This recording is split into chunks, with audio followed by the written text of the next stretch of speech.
বন্ধুরা, আজকে আপনাদের জন্য নিয়ে এসেছি স্পেশাল নুডলস রেসিপি।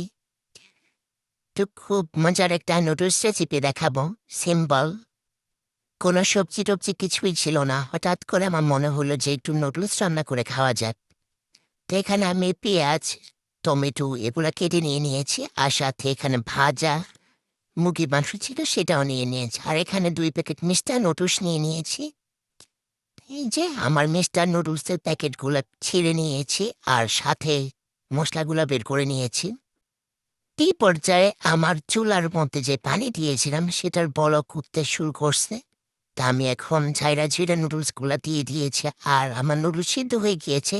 এবার আমি গরম নুডলস একটা ঝাড়ের মধ্যে ঢেলে পানি দিয়ে ধুয়ে একদম পরিষ্কার করে ফেলেছি।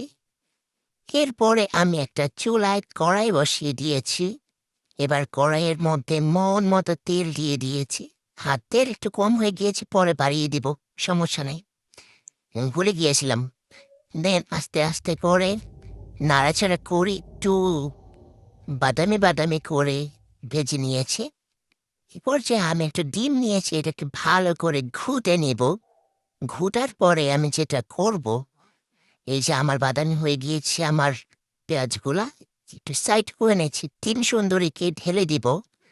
এখন ডিমটাকে ভালো করে ছিন্ন ভিন্ন করে দিব, কারণ পেঁয়াজের সাথে সে প্রেম করে চিট করেছিল। চিট করার অপরাধে তাকে আমি ছিন্ন ভিন্ন করে দিয়েছি। এই পর্যায়ে আমি দিয়ে দিব আমার ভেজে রাখা সেই বিখ্যাত চিকেনগুলা দিয়ে একটু নেড়ে চেড়ে নিব। এরপরে দিয়ে দিব টমেটো। টমেটোটা ভালো করে গলিয়ে নেব।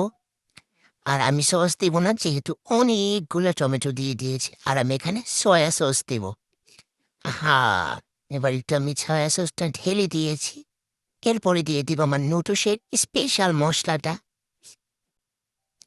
মশলাগুলো দিয়ে ভালো করে আবার টুসটুস করে নেড়ে নেব।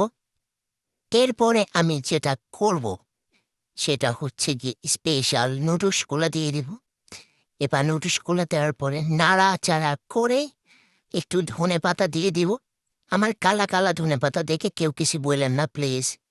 এগুলা হচ্ছে গিয়ে আমাদের ফ্রোজেন ধনেপাতা, খুবই ঘ্রাণ এবং সুস্বাদু। Tata, bye bye.